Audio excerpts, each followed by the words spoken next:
Oi, gente, Roberto Relubiscaro aqui. Em seu sentido original, a palavra queer significa algo como estranho, esquisito. Durante muito tempo ela foi, na verdade ainda é, usada para descrever gays e correlatos, né? Só que teve um determinado momento em que todas as pessoas que não eram heterossexuais acabaram meio que tomando essa palavra para si próprias e acabaram esvaziando bastante do sentido pejorativo que ela tinha ao se autodenominarem queer. Então a gente tem os queer studies, né, os estudos queer, a teoria queer, queer theory, estou dizendo em termos acadêmicos, e aí é por isso que esse documentário em 4 partes, que eu espero que seja apenas a primeira temporada, porque senão ficarão lacunas enormes, né?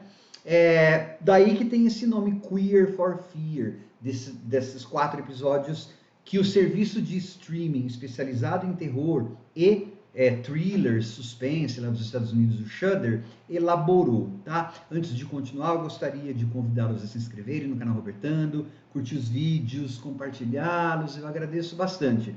A premissa desses 4 episódios é de que os queers, né? Então, aí quando eu falo queer, vou tá falando de trans, de gay, de lésbica, de todo aquele arco-íris tudo, né? Os queers gostam muito de filme de horror porque eles são, igual aos muitos dos filmes de horror, eles são párias, a sociedade tem medo dessas pessoas, né? Então, eles conseguem se enxergar nos filmes. E aí o documentário vai dar um outro passo, dizendo que vários dos agentes, né, diretores, roteiristas, atores do cine de horror, mesmo quando não estavam tratando de abertamente temas gays ou temas queer, como havia muita gente queer que trabalhou e trabalha nessa área, então eles mandavam ou colocavam mensagens codificadas, tá? Então, que as pessoas que eram queer acabavam entendendo o subtexto queer que havia nesses filmes, tá? E então você vai ter vários especialistas, atores, diretores discutindo, dando leituras às vezes pouco ortodoxas para quem não está acostumado, como que filmes clássicos como A Nuvem do Frankenstein ou alguns filmes do Alfred Hitchcock têm um subtexto, e às vezes não só subtexto, bastante queer, né? De lésbicas, de gays. E aí, claro, se eles acham algum indício de que na vida real o diretor ou tal, fulano Beltrano, era queer, eles jogam nessa panela do documentário que é para dizer, ó, ele sabia do que ele estava falando, tá? Só que o documentário, como é sobre história, né, do cinema de horror queer, gay, lésbico, trans, tal, não pode começar sem que o primeiro capítulo tivesse sido sobre literatura. Foi um grande acerto. Porque, assim, as pedras basilares do cinema de horror foram plantadas pela literatura. No caso da Mary Shelley, que escreveu Frankenstein, ela criou meio que de uma tacada só horror e ficção científica. E na vida real ela foi casada, perdeu vários filhos, tudo, mas eles recuperam cartas dela em que ela dá a entender de que ela brincava com meninas também, né? E aí nesse primeiro episódio você tem o Drácula do Bram Stoker, que era super homofóbico no final da vida dele, mas ele era super amigo do Oscar Wilde, um outro autor que é falado lá, né? Porque o Oscar Wilde foi o que criou o retrato de Dorian Gray. E o Bram Stoker, inclusive, ele trocava mensagens, cartas, né, com poetas gay, homossexuais do século XIX, falando que, que bom a gente poder ser irmão, filho e esposa ao mesmo tempo. Aí ele casou, mas aí o documentário tenta fazer um estofo, né? Ele era super amigo do Oscar Wilde. O Oscar Wilde foi condenado a 2 anos de trabalho forçado por sodomia, Por que não pensar, então, que o Bram Stoker casou para evitar esse, né, esse destino? Só que o que interessa mesmo ao documentário não é a vida particular dessas pessoas, só é falado quando eles acham que é necessário. São as obras. O que você pode tirar de queer? Qual a ligação das obras com o sentimento queer, de pertencimento? Por que os queers se enxergam naquelas obras? Então você vai ter um capítulo sobre os filmes clássicos da Universal, os filmes de monstro dos anos 30. Então, um dos grandes diretores, né, do primeiro Frankenstein, da Noiva de Frankenstein, o John Wayne, ele era efetivamente homossexual. Então, aí o documentário começa a fazer algumas leituras através dos seus convidados de como que a alteridade, né, como que a questão do ser outro nos filmes acaba despertando e fazendo com que os gays ou os queers gostem. É muito interessante. De vez em quando eu acho que eles forçam um pouco a barra, né, ficam achando, sei lá, muito assim, mas eu acho que mesmo assim são leituras que se são possíveis, por que não pode fazer, tá? Por exemplo, quando fala dos filmes do Hitchcock, claro que tem subtexto, ou às vezes está super na superfície, né, gay em filmes, ou homoeróticos em filmes do Hitchcock.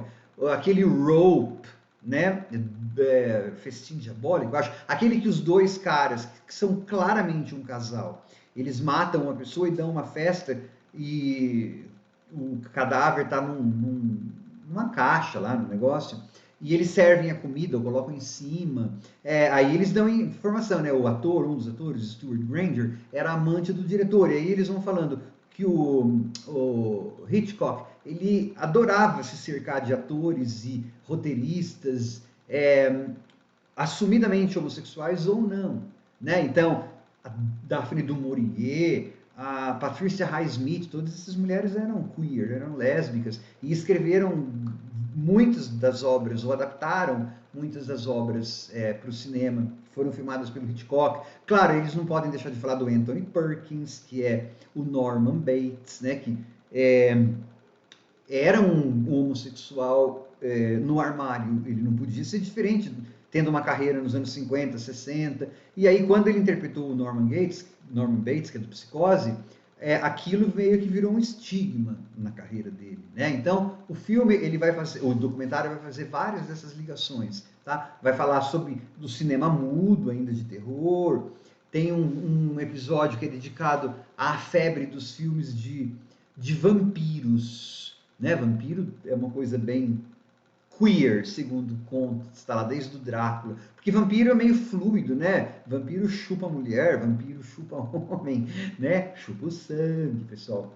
Será que só? E teve uma época em que saíram muitos filmes sobre vampiras lésbicas, tá? Nos anos 60, 70. Esses filmes eram geralmente feitos por homens heterossexuais para a plateia masculina, né? Tinha um monte de seios, à vista, tal, mas os comentaristas fazem leituras interessantes de alguns elementos desses filmes. Chega até a falar, por exemplo, do The Hunger, aquele filme com a Catherine Deneuve, David Bowie, Susan Sarandon, nos anos 80. Chega até a falar de Atração Fatal, né, da lésbica malvada. Nos anos 80, nos 90 teve o fenômeno das lesbian chic, né? Então, um monte de produções apresentando o lado mal das lésbicas e tal.